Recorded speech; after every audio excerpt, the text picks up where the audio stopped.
Misery, Anton Chekhov. To whom shall I tell my grief? The twilight of evening. Big flakes of wet snow are whirling lazily about the street lamps, which have just been lighted and lying in a thin, soft layer on roofs, horses' backs, shoulders, caps.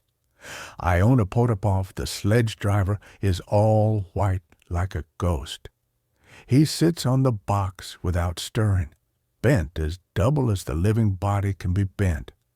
And if a regular snowdrift fell on him, it seems as though even then he would not think it necessary to shake it off.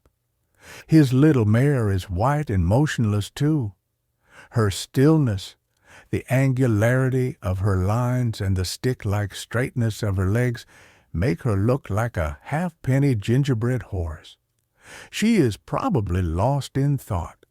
Anyone who has been torn away from the plow, from the familiar gray landscapes, and cast into this slough full of monstrous lights, of unceasing uproar and hurrying people, is bound to think.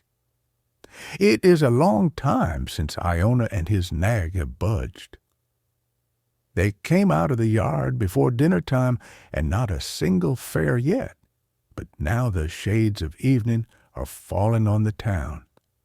The pale light of the street lamps changes to a vivid color, and the bustle of the street grows noisier.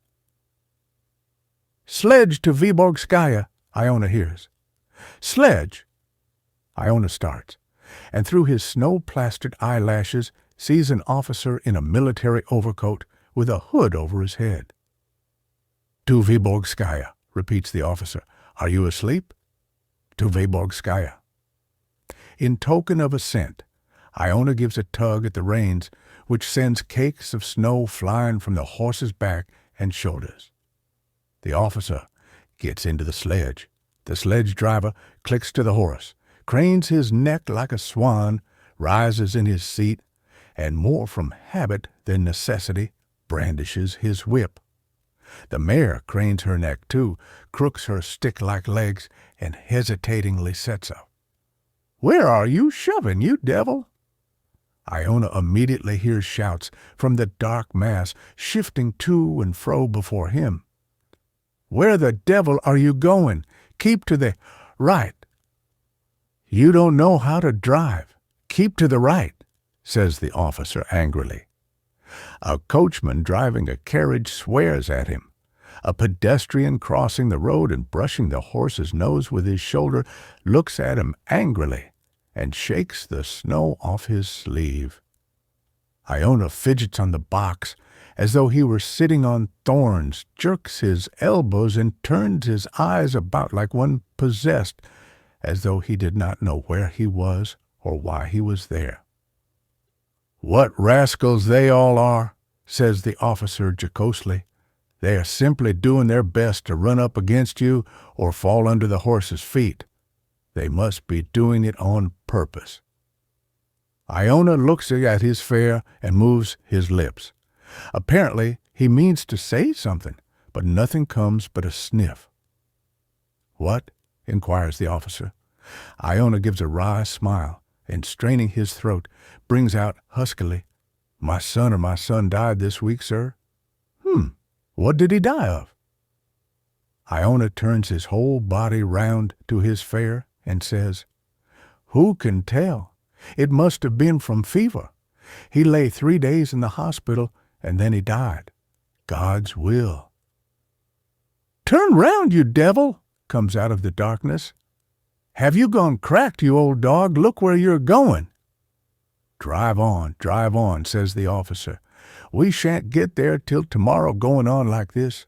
Hurry up." The sledge driver cranes his neck again, rises in his seat, and with heavy grace swings his whip. Several times he looks round at the officer, but the latter keeps his eyes shut and is apparently disinclined to listen. Putting his fare down at Vyborgskaya, Iona stops by a restaurant and again sits huddled up on the box. Again the wet snow paints him and his horse white. 1 hour passes, and then another. 3 young men, two tall and thin, one short and hunchbacked, come up, railing at each other and loudly stamping on the pavement with their galoshes. "Cabby to the police bridge," the hunchback cries in a cracked voice. "The three of us. 20 kopecks. Iona tugs at the reins and clicks to his horse. 20 kopecks is not a fair price, but he has no thoughts for that. Whether it is a ruble or whether it is 5 kopecks does not matter to him now, so long as he has a fare. The three young men, shoving each other and using bad language, go up to the sledge, and all three try to sit down at once.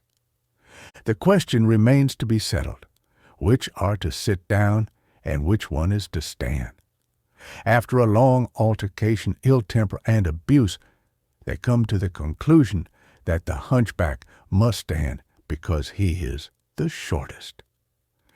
"Well, drive on," says the hunchback in his cracked voice, settling himself and breathing down Iona's neck. "Cut along. What a cap you've got, my friend. You wouldn't find a worse one in all Petersburg." "Hey, hey, hey, hey," laughs Iona. "It's nothing to boast of." "Well then, nothing to boast of. Drive on. Are you going to drive like this all the way? Hey? Shall I give you one in the neck?" "My head aches," says one of the tall ones. "At the Duke Masov's yesterday, Vaska and I drank 4 bottles of brandy between us." "I can't make out why you talk such stuff," says the other tall one angrily. "You lie like a brute." "Strike me dead, it's the truth." "It's about as true as that a louse coughs." "He, grins Iona. "Me a read, gentlemen?"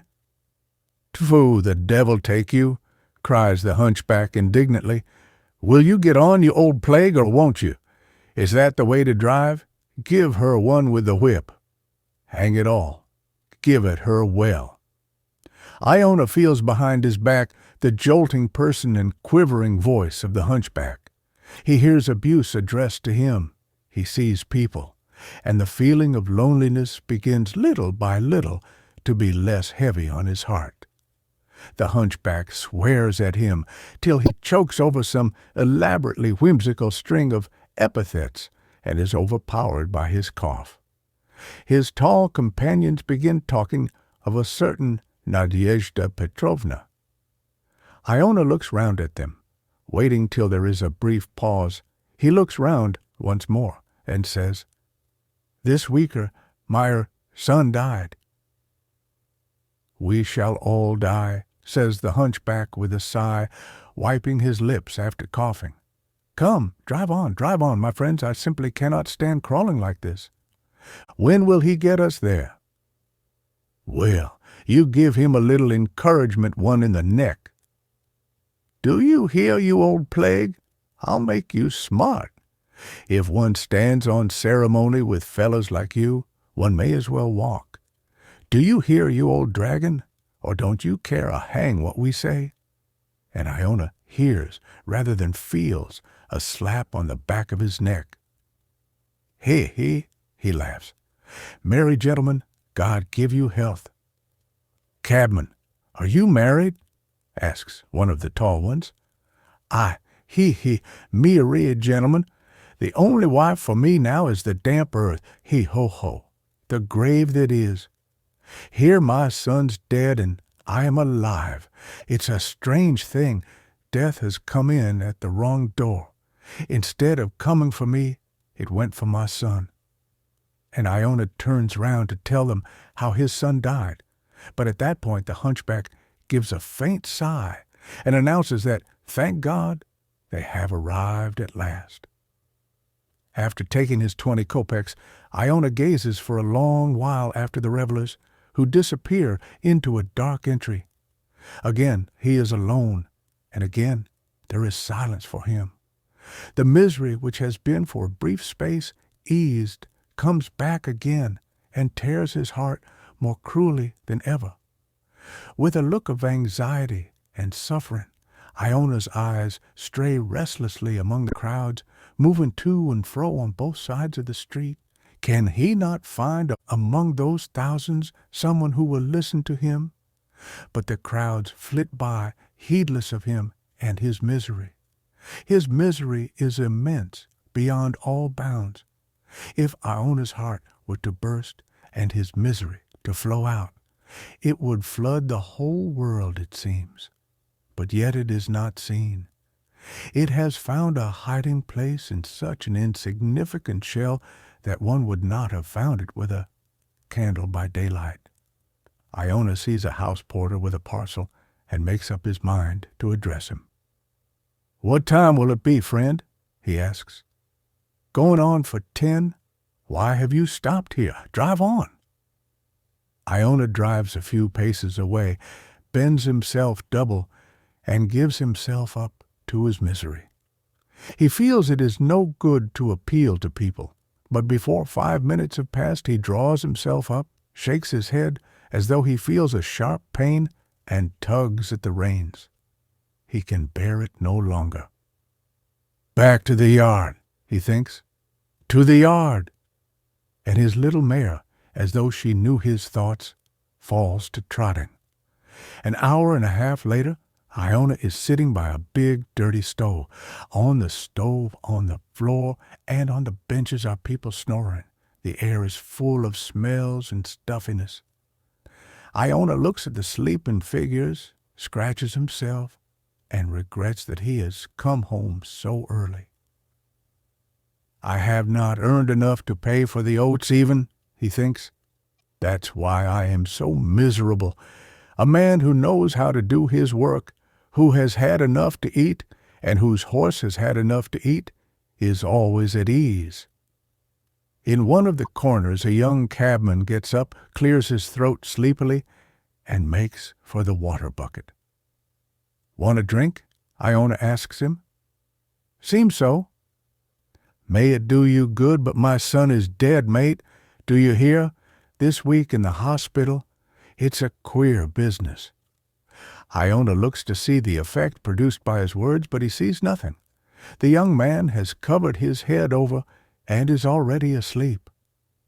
The old man sighs and scratches himself.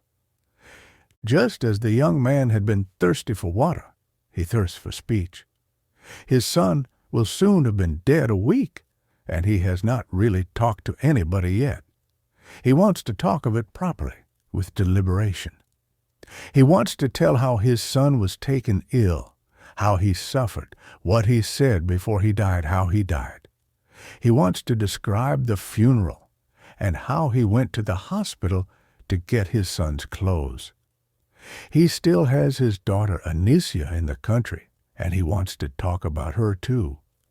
Yes, he has plenty to talk about now. His listener ought to sigh and exclaim and lament. It would be even better to talk to women, though they are silly creatures. They blubber at the first word. Let's go out and have a look at the mare, Iona thinks. There is always time for sleep. You'll have sleep enough, no fear. He puts on his coat and goes into the stables where his mare is standing. He thinks about oats, about hay, about the weather.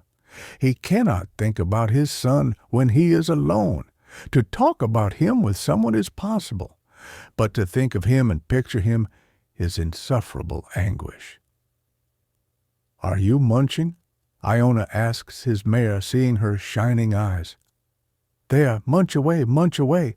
Since we have not earned enough for oats, we will eat hay. Yes, I have grown too old to drive. My son ought to be driving, not I. He was a real cabman. He ought to have lived." Iona is silent for a while, and then he goes on. "That's how it is, old girl. Kuzma Ionitch is gone. He said goodbye to me. He went and died for no reason. Now, suppose you had a little colt, and you were own mother to that little colt, and all at once that same little colt went and died. You'd be sorry, wouldn't you?" The little mare munches, listens, and breathes on her master's hands. Iona is carried away and tells her all about it.